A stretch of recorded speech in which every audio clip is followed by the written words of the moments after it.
Welcome to today's new VR games and VR news video, and before I get started, let me know down in the comments if you're looking forward to Meta's Connect that goes live on the 17th, or are you one of those people who are secretly hoping Valve announce the Steam Frame, aka Decade, on the very same day. So let's get into some VR news. Firstly, Nintendo announced that Virtual Boy games are coming to Nintendo Switch and Switch 2 via the Nintendo Classics library in 2026. Plus, you can pre-order a physical one-to-one replica of the Virtual Boy that you'll be able to play by placing the Nintendo Switch physically into the headset. Now, this is a pretty shocking move for a couple of reasons. Firstly, the Virtual Boy was considered a failure by pretty much everyone but hardcore Nintendo fans and collectors. It apparently caused seizures, and the bright red presentation isn't exactly beautiful to look at, but as someone who emulates all of the Virtual Boy catalog games on my Meta Quest, and if you want to know how to do that, I'll leave a video about it in this video's description. The 19 games that were made available for the Virtual Boy definitely had some classics, but alongside the physical Virtual Boy, Nintendo were also releasing a cardboard version, and that has some people speculating that it might again be possible to play Zelda Breath of the Wild and Mario Odyssey in VR. Now, I've personally experienced both of these via Nintendo's awful Nintendo Labo, but they were actually a very cool experience to play, but obviously holding the console to your face isn't fun after a long period of time, and the resolution was pretty poor. So it would be cool to see if Nintendo update these games' VR offerings and increase the resolution and the frame rate for the Nintendo Switch 2, but obviously this is a long shot. Either way, I've pre-ordered the physical Virtual Boy and I'll share my thoughts on it in the future. A new VR game called Star Wars Beyond Victory is coming October 7th by ILM for Quest 3 and Quest 3S. Now, I'm a massive fan of the previous Star Wars games in VR, but this game is more about mixed reality, and it's priced at $20. Beyond Victory blends three modes: a story-driven pod racing adventure, a hollow table arcade racer, and a playset mode, where you can unlock virtual figures and ships to stage your own Star Wars battle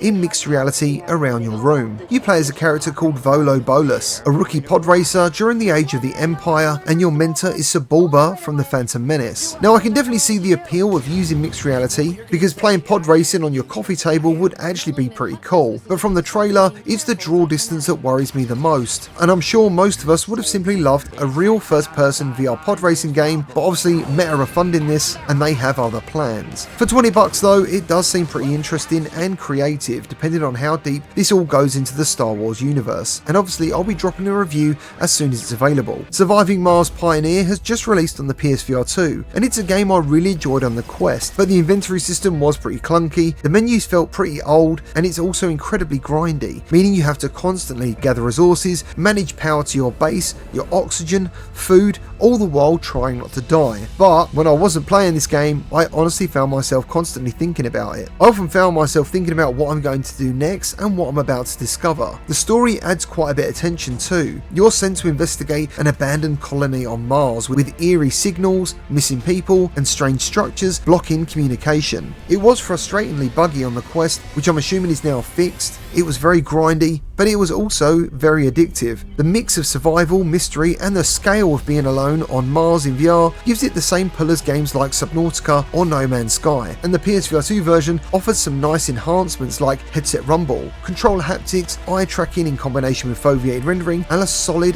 90Hz refresh rate. So I think this is the sort of game you tend to enjoy. I definitely recommend it, and if you want to pick it up on Quest, I'll leave a 10% affiliate code in this video's description. Since 2023, I've been using a VR Rocks lens insert for when I use my Quest 3 and PSVR2, mainly to avoid damaging the actual lenses, but they also filter out blue light. VR Rock also make custom prescription lenses, which is exactly what I recommend versus trying to wear glasses in VR. They clip into place and have never fallen out thanks to using a magnetic design, plus they have ultra slim frames so they won't affect your field of view. Basically, I use these every single day, and best of all, I don't notice they're even there. So if you click the link in this video description and use the code GamertagVR, you'll save 10%, get some fantastic lenses, and support the channel. While we're talking about space games, a very cool looking game called BattleGroupVR2 caught my eye a while back, and now there's a free demo available on Steam. You get to command your own fleet in first person VR from the deck of your ship, and it features full 3D combat. You can explore an open world galaxy, trade commodities, mine asteroids, hunt pirates, and then expand your fleet. And I'll be leaving a link to the demo in this video's description.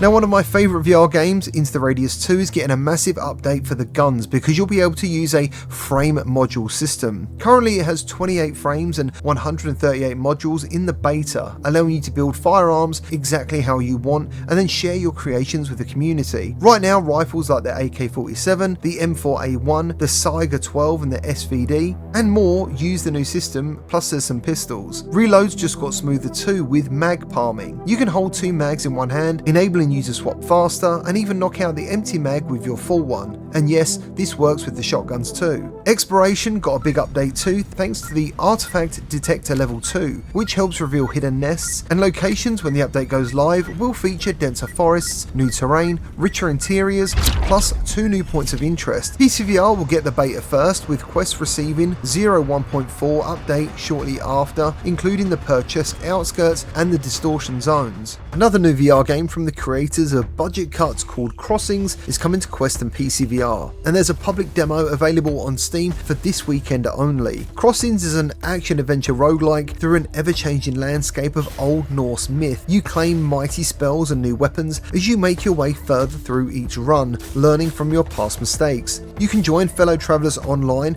or enter the world with a friend to play in co-op, and I'll leave a link in this video's description for you to join the playtest. Developer Shell Games, who made Until You Fall and also the I Expected to Die series, are making a new game called Project Freefall, and when it releases it will be playable on flat screen as well in VR on Quest and PCVR. Now obviously this trailer is captured via flat screen due to being in third person, but the premise is 8 players jump out of a plane and you have to fight your way to the only parachute available. Now I'm not sure what to make of this so far, but it could be pretty cool. Falcon Fall VR is an upcoming tactical shooter built in Unreal Engine 5, and it aims to deliver one of the most realistic and immersive combat experiences in VR. It's inspired by tactical shooters like Ready or Not, Onward, and films like Black Hawk Down. Now obviously this trailer shows very little of the actual game and seems to mix a lot of CGI and possibly AI in this trailer, but according to the developers, the missions are being handcrafted, which means no procedurally generated levels, combined with dynamic systems that will hopefully make combat operations feel alive and they will change in real time. According to the team, this isn't just another VR shooter, it's designed to feel alive, unpredictable, and it's only coming to PCVR, stating it will have cutting edge visuals, procedural unpredictability, and authentic pacing, and it's releasing in 2026. A game called Sky Legends, a aeropostal epic, takes you on a journey through aviation history in VR, blending flight simulation with puzzles. There was a demo at Gamescom with some hands-on impressions from Upload VR's Sarah Thwaites. In her demo,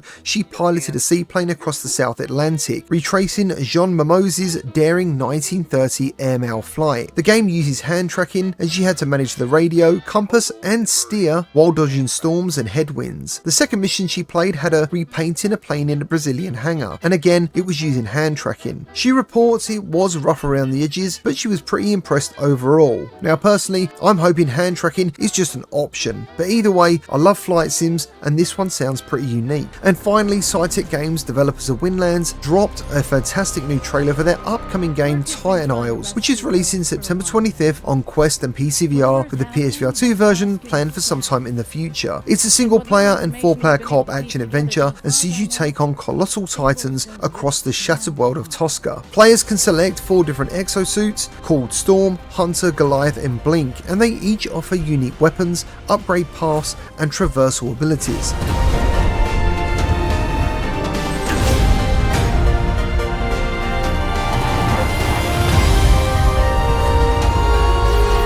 Well, that's all I've got for you today. Thank you to anyone who likes and subscribes, and I'll see you on the next one.